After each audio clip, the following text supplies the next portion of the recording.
Guess what? Another week, another episode of News Hour. Well, News Minute. News 15 minutes. Let's call it that. Welcome to episode 4 at Sonic Flair. I am your lovable host, Danny K. How's everybody doing today? Hope everyone had a great week.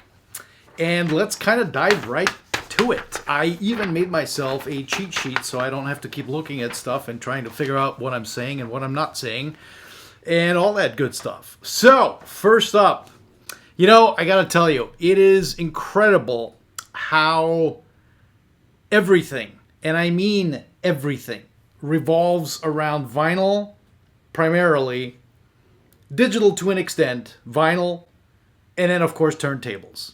At least for hi-fi and high-end audio, right?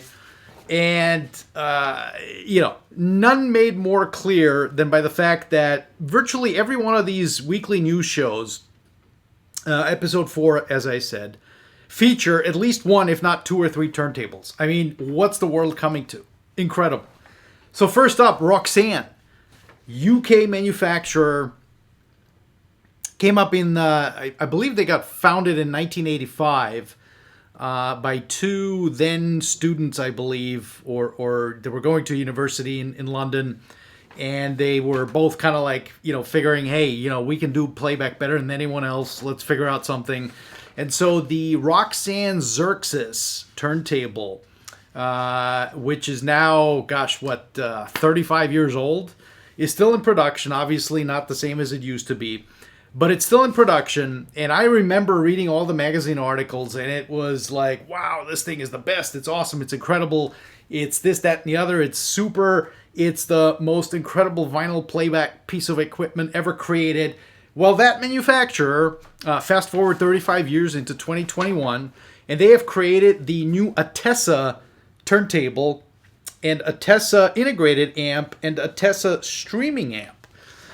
And interestingly enough, they all, the Attessa turntable with arm, unipivot, built-in phono stage, retails for £9.95 British pounds. The integrated amp retails for £9.95 British pounds. The streaming amp adds a couple hundred more and comes in at £14.95 British pounds. So go figure. We are looking at the Roksan Attessa turntable. Absolutely amazing. Check it out. I posted an image here, or maybe here. I think over here. Anyway, let's take a look at it. Next up, Thorens 124 DD. The DD stands for, not what you think, direct drive, right? So what's interesting about this is, of course, Thorens, and as you can see from the image, plays clearly homage to the, revolutionary, at the time, 124, and then the 124 Mark II. I have 2 Thorens 124s. And they've both been running trouble-free ever since I got them restored. And they are now going on, 60 years old? 60 years of age almost. Of course, there's, the Gerard Idler wheel, which kind of was the counterpart on the UK side to Thorens. It was the 124 and the 124 Mark II were both Idler wheel turntables. The Thorens 124 Anno 2021 is actually a direct drive Thorens 124. And so they kind of went, I guess, back to the drawing board. They figured out that, hey, we can improve upon the idler wheel concept by employing direct drive technology into it. And so, similar to what Technics did with the, 1200, the, latest incarnation of that 1200 series, and then, of course, the big SP10 and SL1000R that's out on the market now. So you can now get the Thorens 124 direct drive for a package price of £8,000, which makes it around, 11.5 US, with the TP124 9-inch arm and an Ortofon SPU combo package. Supposed to be amazing. I have no idea. I mean, again, I think that, the concept of Thorens and, specifically the 124, to me, it's, when I think of the 124, I think of the idler wheel 124, right? So remains to be seen. I don't know. I mean, I think reviews are starting to pop up about it. And it looks like, a pretty good deck. Then again, it is in a price bracket that has a lot of competition.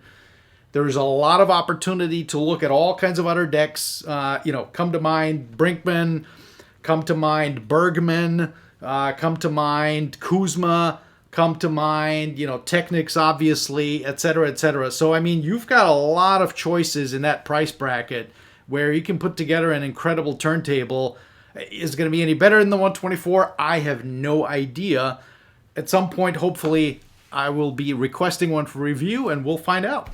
But for now, the Thorens 124 hits the news, and it looks to be a winner. I don't know. We'll see.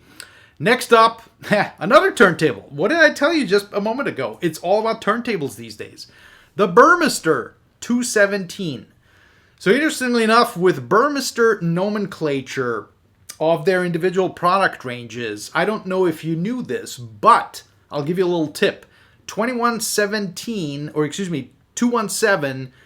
denotes the year. The first two digits are donating the year, so 21 would be 2021. 7 denotes the month of production, so that would be, obviously July of 21. And it is a more entry-level turntable. It's part of their top line, comes with a 9-inch arm. It's the smaller brother to the 175, which came out when? Pop quiz. I want to see it in the comments below if you guys can figure it out. When the 175 came out. I just told you the magic formula to unlock the magic of Burmester's nomenclature. So figure it out, folks. Drop it in the comments below. So anyway, it's the smaller brother to the 175. And it is, looks Burmester gorgeous like all of the Burmester stuff does. And it's, hopefully a crazy good turntable. I'm sure it's going to be expensive. I don't know what the price of it is, but it looks to be pretty cool. And of course, it follows in line with, the Burmester design philosophy, etc., etc. I know that the 175, I believe, was built by Clear Audio, or licensed from Clear Audio, or someone from Clear Audio had input in it. So I'm assuming with the 217, it's probably similar, although we'll wait to have a product here for review, hopefully at some point in the future. And of course, sticking with the turntable theme of today's show, what else do we have? The Audio Technica ART, for art, I'm assuming, 1000. Right? So what is this bad boy about? Well, it's a cartridge, an MC cartridge, built by hand in Japan. And it is, interestingly enough, I guess what I got from the blurb, the moving coil is positioned directly above the cantilever, and therefore it eliminates the need for the moving coil to sit behind the cantilever. Therefore, the signal traveling through the through the cantilever all the way to the back end, so to speak. So I'm not sure what the deal is with that. It looks kind of interesting. It's pretty expensive. Anything that's built by hand in Japan by Japanese craftsmen is bound to be expensive, and it is no different with the ART 1000 cartridge, which retails for £45.99 British pounds, the equivalent of around $6,500 US. Viewers of my show will know that over the course of the last 6 months, I have become the biggest proponent of DS Audio's optical cartridge system based on my experience with the DS Audio product range and Ed Meitner's absolutely incredible EMM Labs DSEQ1 optical cartridge decoder. My feeling is, personally, that I am done with MC cartridges. The value and the benefits of the optical cartridge with dramatically reduced noise floor, a dramatically more dynamic picture, blacker backgrounds, of course, which audiophiles love and rejoice about, to me, makes an MC cartridge at any price point, especially at this price point, a moot point, right? I could not see myself spending that kind of coin on an MC cartridge, and no matter how good it is, and I'm sure it's a great cartridge. Don't take me wrong. This is, I'm sure, an incredible sounding cartridge. For me personally, I don't know. I just don't see the value out of MC cartridges anymore in the year 2021 with what DS Audio and optical stuff has, right? So that's from the Audio Technica side. And then last but not least, let's leave it up to the fine folks at Harman up here in Northridge, California. And of course, the product name for that company that you all love and know and rejoice about is called JBL, of course. JBL is launching the L52 Classic bookshelf loudspeaker, which sort of complements and is the smallest sibling to the L100, the L82 Classic, and it comes with, I guess, a 5 1/4 inch cone, 3/4 inch titanium tweeter, and it retails, interestingly enough, across all three markets, so the US, the UK, and Europe, for $1,000 even. So $1,000 gets you that bookshelf speaker, 1,000 British pounds, and 1,000 euros, which is kind of interesting. I don't believe anyone's ever done that. And I am sure it's going to find lots of interesting folks. I myself have only heard this entire JBL Classic line in a couple of studios I've been to, and by studios I mean high-end audio dealers. I guess I call them studios. And at the high-end Munich show a couple of years ago. Don't have any personal experience with them other than that. And so, I really couldn't tell you more about what they're going to sound like.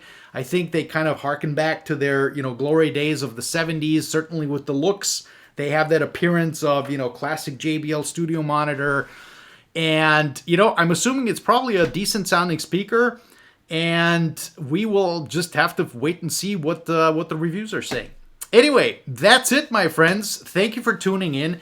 If you haven't already subscribed, please consider subscribing to this channel if you find what I have to say interesting, that is.